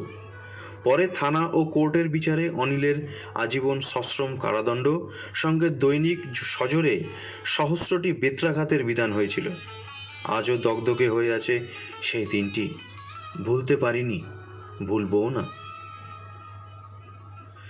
চিঠিটি আমাদের পাঠিয়েছিলেন অঞ্জলি সেনগুপ্ত, সূর্যমুখী ভিলা, কল্যাণী রোড, সোদপুর, উত্তর 24 পরগনা থেকে। পরের চিঠি পাঠিয়েছেন সঞ্জীব রাহা, পাড়িয়া মার্কেট, হাই স্ট্রিট, ডাকঘর কৃষ্ণনগর, জেলা নদিয়া, সূচক 741101 থেকে। ধ্রুবপদ পত্রালি, 1978 এপ্রিল মাসের গোড়ায় উজান আসামের এক প্রত্যন্ত অঞ্চলে সর্বভারতীয় পরীক্ষা দিয়ে কেন্দ্রীয় সরকারের কাজে যোগ দিলাম। গিয়ে দেখি ভাষা আন্দোলনের ফলে বিশাল অফিস কম্পাউন্ডের কোয়ার্টারে কার্যত আমি গৃহবন্দী। দক্ষিণী অধিকর্তার কড়া নির্দেশ, স্থানীয় ভাষা না শিখে কেন্দ্রীয় সরকারের সংরক্ষিত অঞ্চলের গেটের বাইরে বেরোনো যাবে না। আমার আলপিন্টু এলিফ্যান্ট জোগাড় দেওয়ার জন্য 3-4 জন ক্যাজুয়াল কর্মী নিয়োজিত হলো। পাশেই আসাম রাইফেলসের ক্যাম্প। সহকর্মীদের মুখে শুনলাম সেখানে দুর্গাপুজো হবে। সেই প্রথম আমি পুজোর সময় পারিবারিক ঘেরাটোপ থেকে অনেক অনেক দূরে একাকী। এপ্রিল থেকে আগস্ট পেরিয়ে মহালয়াও চলে গেল। একটার পর একটা দিন গুনছি। তখন দেহের ভিতরে রক্ত উথাল পাথাল। এক অবদমিত আশা যেন নৌকার ভেতরের একটু জলের মতো ছলাৎ ছলাৎ করে উঠছে, মিশতে চাইছে বাইরের বিস্তৃত জলরাশির সাথে। অবশেষে ষষ্ঠীর বোধন ও কলাবউ স্নান করানোর সময় যখন ঢাকে কাঠি পড়ল, তখন আর আমি আমাতে নেই। বন্দি আমি, দুঃখী আমি, আমার সমস্ত সত্তা যেন নড়ে উঠল। আমি এখনও তার চোখে দেখিনি, শুধু বাঁশি শুনেছি। সেই মুহূর্তে ঢাকের বাদ্যির সুর, লয়, ছন্দ আমায় এক লহমায় বাড়ির পাশের মাঠে কৃষ্ণনগরের পুজো প্যান্ডেলে পৌঁছে দিয়েছিল। ঢাকের মিঠে বোল আর কাশির কাইনানা চেনা শব্দবন্দিশ আমার হৃৎপিণ্ড তোলপাড় করে জানান দেয়, আমি ছিলাম, আমি আছি, আমি থাকব, অসহায়ত্ব এড়িয়ে চিরভাস্বর হয়ে। চিঠিটি পাঠিয়েছিলেন সঞ্জীব রাহা, পাড়িয়া মার্কেট, হাই স্ট্রিট, ডাকঘর কৃষ্ণনগর, জেলা নদিয়া, সূচক 741101 থেকে।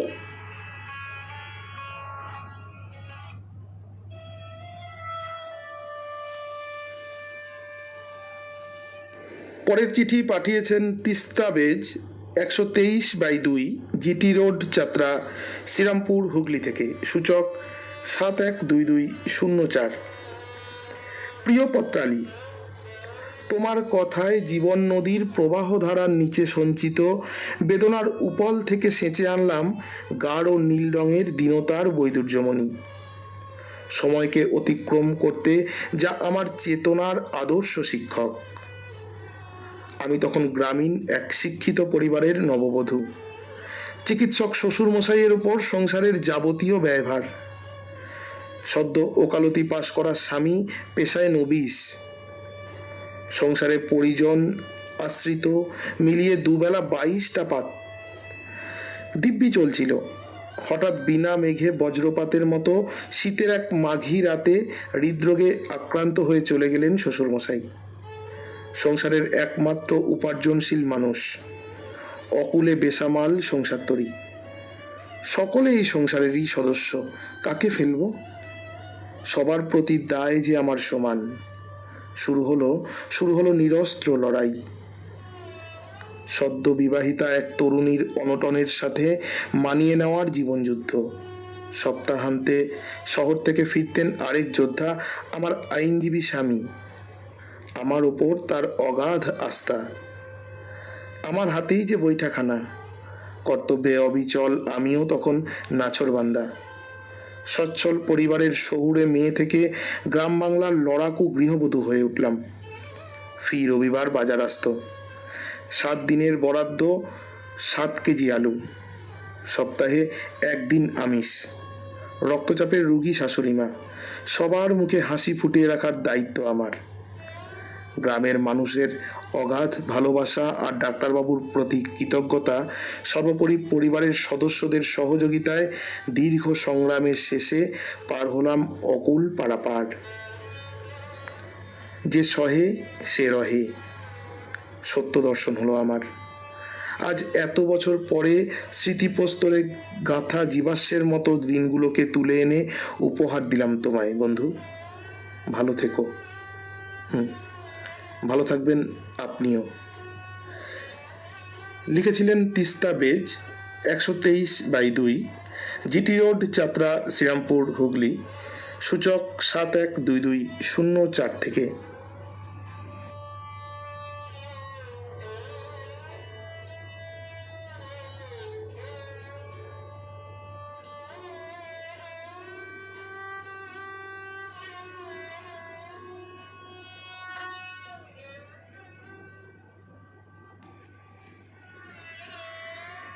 এর পরের চিঠিটি আমাদের পাঠিয়েছেন Meenakshi Das, 12 Rajkishore Roychowdhury lane, B garden, Howrah থেকে। সূচক 711103। মীনাক্ষীদি লিখছেন, পত্রবন্ধু পত্রালী, সহনশীলতার বর্ম শীর্ষে নিয়ে সমঝোতায় সজ্জিতা দুঃখের শানিত তরবারিকে সুখের ঢালে পরাস্ত করে জীবনের রণক্ষেত্রে প্রতিনিয়ত যুদ্ধ করে চলেছে গৃহবধূরা। ইতিহাসের পাতার মতোই সুখ দুঃখে ভরা দীর্ঘ জীবনে লুকিয়ে থাকে হতাশা বা যোগ্য সম্মান না পাওয়ার বেদনা। গৃহবধূ মানে সর্বক্ষণের কাজের লোক, যার থাকবে না কোনো নিজস্বতা, স্বতন্ত্র চিন্তাধারা। সবাইয়ের সুখে সুখী থাকতে হবে, স্বেচ্ছায় হোক বা অনিচ্ছায়। জায়া, বৌমা, মা, কাকিমা, বৌদির মাঝে হারিয়ে যায় আমি। কখনো বা রুদ্ধ মনের জানালায় উঁকি মারে আমিত্ব। অস্তিত্ব বজায়ের লড়াইয়ে হেরে প্রাধান্য পায় অসহায়ত্ব। তাই ঘটনার পুনরাবৃত্তি। সকালে অফিসের রান্না, শ্বশুরমশাইয়ের টাইমে ওষুধ দেওয়া, শাশুড়ি মায়ের স্নানের জল, ছেলের মনের মতো ব্রেকফাস্ট। সবই চলে ঘড়ির টাইম ধরে, বিনিময়ে কেবলই তুচ্ছ তাচ্ছিল্য। ভালোবাসার মানুষটার কাছে শুনতে হয়, সামান্য রান্না করে উদ্ধার করে দিচ্ছ। ভালো করে অমলেট না বানানোর খোঁটা প্রাপ্য হয় ছেলের কাছে, আর বৃদ্ধ মানুষ দুটোর কথা তো ধরেই না। সংসার সুখের হয় রমণীর গুণে, গুণই বটে, যার পরতে পরতে লুকিয়ে থাকে না পাওয়ার আক্ষেপ, স্বার্থের বলিদান। সর্বক্ষণ অসহায়ত্বের করাঘাতে হারিয়ে যাওয়া আমিত্ব প্রাণ ফিরে পেল। অবশেষে একদিন মনের ডাকে সাড়া দিয়ে দুস্থ শিশুদের আশ্রমে এসেছিলাম। এখানেও অনেক কাজ করি, তবে স্বেচ্ছায়, ভালোবেসে। মনে কোনো খেদ নেই। মনের অতলের জমাট অন্ধকার কলমের ডগায় কিছুটা তো আলোকিত হলো।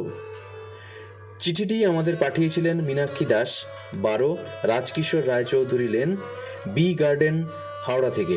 সূচক 711103।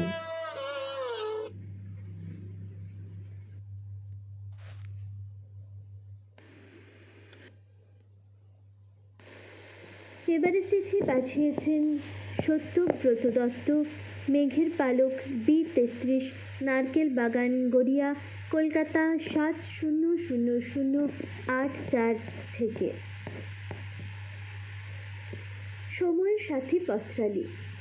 গ্রামের একেবারে শেষে আমাদের বাড়ির পর থেকে আল বাঁধা ধান কাটা ধুধু মাঠ, যা শেষ হয়েছে শাল, পিয়াল, মহুয়া, ভেলা, বহেরা, বুনোজাম, বইচি, হরিতকি, কুরচি, বনখেজুর ভরা ঘন জঙ্গলের সীমানায়।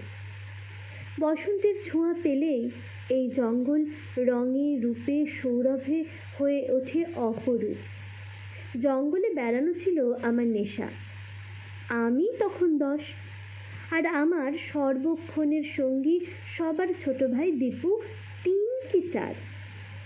এক ফাল্গুনের সকাল দীপুকে নিয়ে এসেছি বনের ধারে নাতি দীর্ঘ নিম গাছের কচি পাতা তুলতে। গাছে উঠে নধর তামাটে ডগাগুলো ভেঙে নিচে ফেলছি, আর দীপু সেগুলো কুড়োচ্ছে। আচমকা নিচে তাকাতেই সারা শরীরের রক্তহীন। গাছটির গুড়ির প্রায় কাছাকাছি একটি ভাঙা শুকনো উইঢিপির থেকে উকি দিচ্ছে চক্র আঁকা একটি চকচকে কালো মাথা। পাতা কুড়োনো ছেড়ে ভাই আমার তন্ময় সেদিকটা চেয়ে। এ যে কালো খরিস, সাক্ষাৎ জম। কৌতূহল বসে যদি বিষধরটাকে ধরতে যাইও, তাহলে ওকে বাঁচাবো কি করে? আমিও গাছ পেয়ে নামতে পারছি না, একেবারে কিং কর্তব্য বিমূঢ় অবস্থা। হঠাৎ মাথায় একটা বুদ্ধি খেলে গেল। জোর ধমক দিয়ে আঙুলের ইশারায় দীপুকে উল্টো দিকের উঁচু আলের উপর আসতে বলে সেদিকের একটি ডাল ধরে ঝুলে লাফিয়ে নিচে নেমেই ওকে বুকে চেপে ধরে শটান দৌড়। পড়ে রইল সাধের কচি নিম পাতা। জনান্তিকে জানাই খবরটা বাড়িতে চেপে গেছিলাম, কেননা আমার পিঠের কোনো ইন্স্যুরেন্স করা ছিল না। চিঠিটি পাঠিয়েছিলেন সত্যব্রত দত্ত, মেঘের পালক, B33, নারকেল বাগান, গড়িয়া, কলকাতা 700084 থেকে।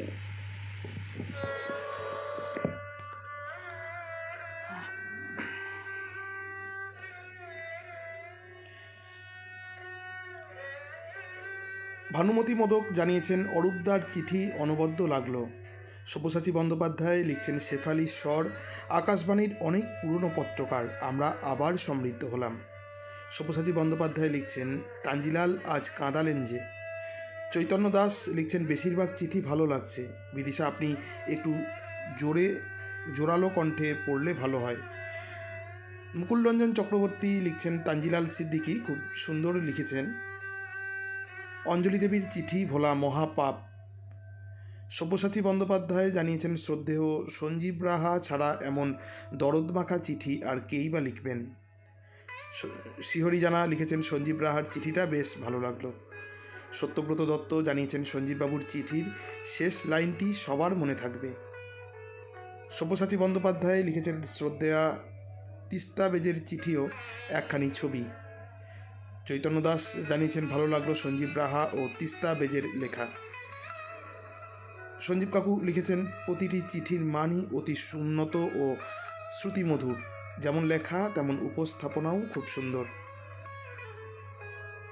সিহরিজানা লিখছেন খুব ক্ষীণ আওয়াজ পাচ্ছি। হ্যাঁ, মাঝে দুটো চিঠির একটু সমস্যা হয়েছিল, আমি আবহ বন্ধ করে দিয়েছিলাম যে জন্য।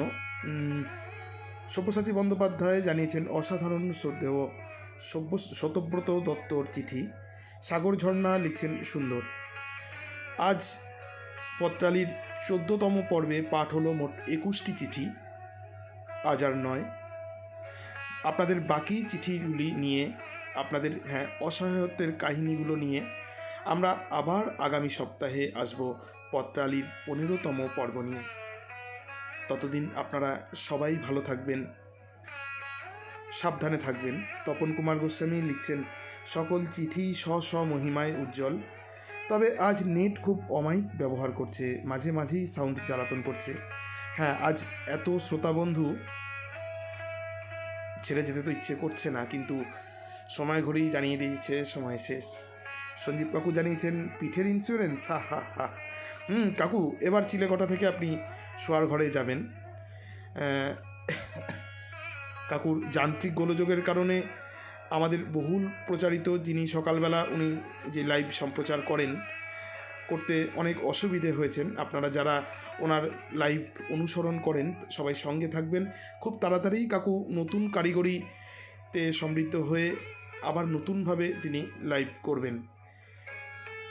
সবাই ভালো থাকবেন, সাবধানে থাকবেন। আজকের মতন শুভরাত্রি।